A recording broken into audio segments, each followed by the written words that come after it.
The inherent unfairness, at least at first glance, because of course people who've worked all day would probably expect to get more than people who only worked an hour or so. But that's not the agreement. And basically what the parable tries to get to is to open the minds and the hearts of Jesus' hearers, particularly those of the Pharisees and the Sadducees, the scribes, all those who were usually against Jesus, to understand that God continuously reached out and was continuously reaching out to welcome people into the kingdom. And that just because they were the first ones that God called, the chosen people, was not a restriction on what God could do or who God would call. Because after all, as Jesus is doing his ministry, even though in Matthew's gospel it's sort of restricted to those who are Jewish, eventually it becomes obvious that what his word is to do is to touch the whole world, is to welcome all kinds of people. And so the parable is an invitation to just kind of think differently for once. Turn things upside down, as it were. And one of the commentators that I read said that the owner could have saved himself a lot of grief if he had just paid off the first group that went to work first instead of last. They wouldn't have known anything about how much the other ones got. But that would be a logical way of doing this, and this is not what Jesus is trying to do.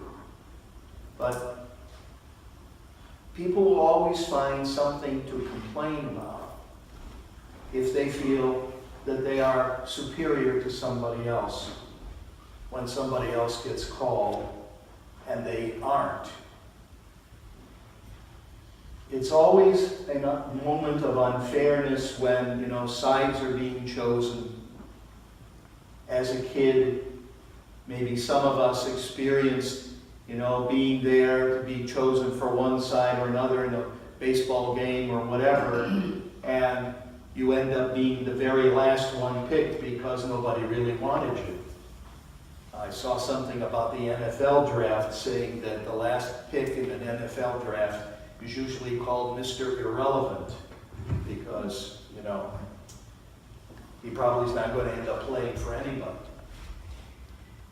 But God is not that way. If you're chosen first, if you're chosen in the middle, if you're chosen at the end, if you come to faith from the beginning in your family, or you come to it a little later in life, or even if you come to it at the end, the love of God is still the same. The mercy of God is there.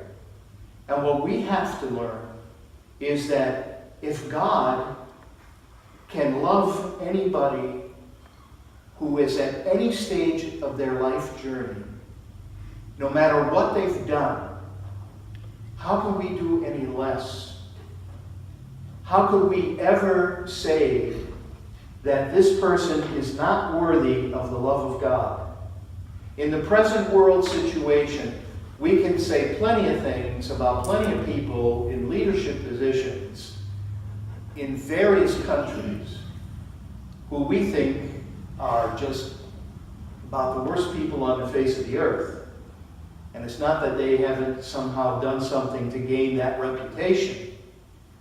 But yet, if we force our minds to think more like God thinks, God can even love them. He can love the leader of North Korea. He can love the President of the United States. He can love all of these other world leaders who clash and complain and who do all of these things that create so much fear and anxiety, but yet God can call them at any point They can say yes or they can say no.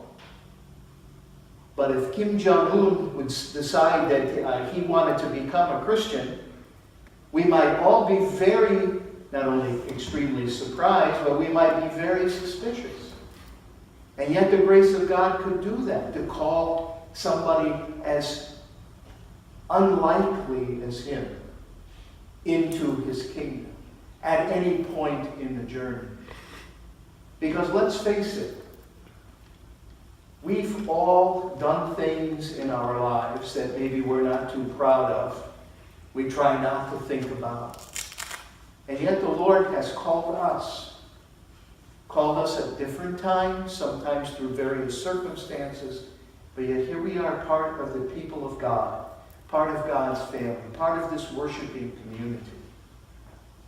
We're not all the same. We've come at different times. But we don't have, no matter when we've come, none of us has a special claim on God over somebody else. And that's the thing we have to continue to keep in mind. You know, God continuously has shown his love for his creation, for his people. In the reading from Exodus today,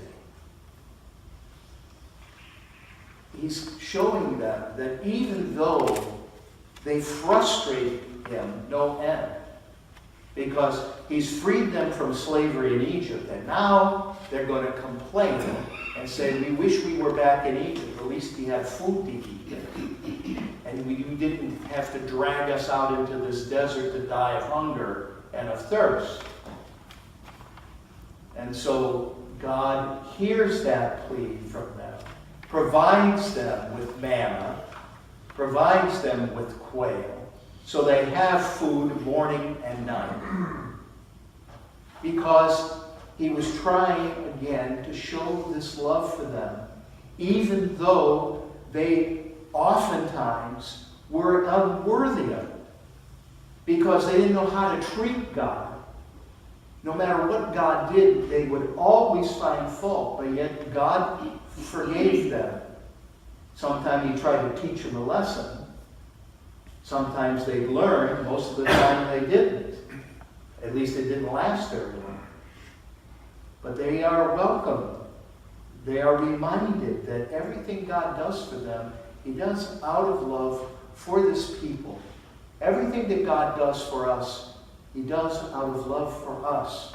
Because the only way we will ever be fully happy, the only way we will ever be fully alive, the only way we will ever be able to live with confidence and trust in a very insecure world is by accepting once and for all that this love of God for us, manifested to us in Jesus Christ our Lord, is the certain and sure foundation for our lives. That nothing and no one else can make us any more secure than God himself does. And that love is always available. That mercy, that forgiveness is always here and able to transform, able to change our lives, able to change the life of anybody who will open his or her heart and mind to what the Lord wants. Because the glory of God is to see a person fully alive. And the only way any of us ever become fully alive is when we know how to love, and we know how to forgive, and we know how to give, and we get away from judgment and start getting into serving others, and to see others not as competition for the love of God or for a position here or a thing there, but as fellow travelers along the journey that God has placed us in, that the Lord has called us to, and has promised to walk with us. So, as we approach the Lord's table this morning, we come as we are, with our burdens, with our joys, with our worries, and with our hopes. We come not because we are worthy, but because we are invited. We are invited by the one who continuously reaches out to us, so that this day we can be filled with himself, we can be filled with his gift, we can be assured that he is with us and we are with him by what we do here. And then it can become more deeply rooted in us of how we ought to look at others, how we ought to pray for others, how we ought to regard this gift of life as God's continuous reaching out to us to bring us in so that we can become fully alive, capable of love, expressed in mercy, expressed in forgiveness, expressed in generosity, expressed in compassion. So for that we give thanks.